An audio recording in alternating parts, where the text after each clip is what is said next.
Welcome to our Week 7 devotional series entitled Anthem, a psalm for every season.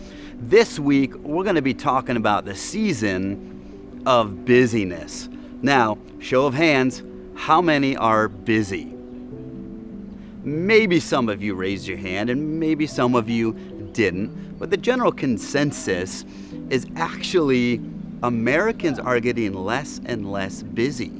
Now, I know that can sound maybe contradictory to what you may think your schedule entails and how busy you are, but studies have shown that people are getting more sleep now than they ever have done. Even single moms with children say they're getting over 8 hours of sleep a night. Now, me, I'm lucky to get 6, maybe 6, that's my sweet spot.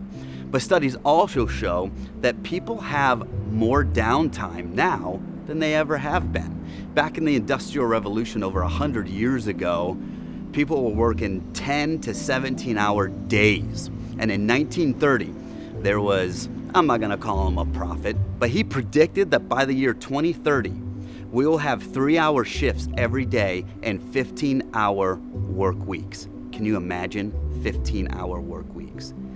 But I want to tell you something today. Maybe the busyness isn't in our physical schedule, but more in our mental schedule. Studies show that for every 10 hours worked, people were watching 8 hours of television. So that's 32 hours a week of television. Now, television sure is leisure time, but television to me can also be categorized as busy or something distracting us, especially as believers, from a relationship with Jesus Christ. Today, the bottom line is in the busyness, your mental busyness, your physical busyness, because there are those seasons, in the busyness of our world, be still and know that He is God.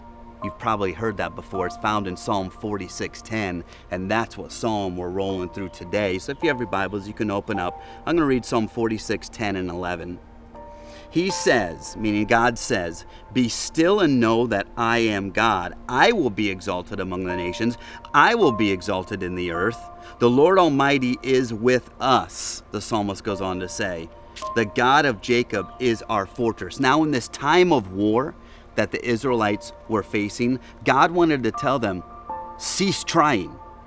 Be still, because I am God. And when you know I am God, you won't worry. In the busyness of our world, I believe Satan can use our busyness to distract us from a relationship with God. But in our craziness, in our busyness, in those seasons when we have them, are we making time for God? Last week we talked about Psalm chapter 23, and there's a statement in there that says, "The Lord is preparing a table in the midst of the enemies." Now, can you imagine, in the midst of the crazy, in the midst of war, and for today, in the midst of our busyness, do we have time to take out the seat and to sit down in the presence of God? Because God meets us in our busyness. Busyness in itself isn't a sin. Busyness in itself isn't a danger, but it becomes a danger when we neglect seeking God's kingdom first. God is saying to you, cease trying, because I am God. I go before you. I want you to prioritize the relationship you have with me over everything else. Remember when Jesus told the waves to be calm, be still? Hey, waves, cease trying. What's happened is the disciples got crazy. Like, whoa, look at all these winds. Wave, Jesus, how can you be sleeping? And Jesus says, well, be still. He wanted the disciples to know that, hey, I want you to rest. Be still. Rest is important. Why are you worrying about the waves? I'm the one who can control them. I'm the one who can tell them to cease. So trust in me. In the context of war, I tell the enemies, be still. The enemies are in vain. What they do are in vain because God has already won the war for you. And I think He deserves our time. He deserves our energy and focus. But trust me, I can become so busy that at the end of the day, it's like, where was my relationship with God in the busyness? Where was my relationship with God? Did I spend time with Him?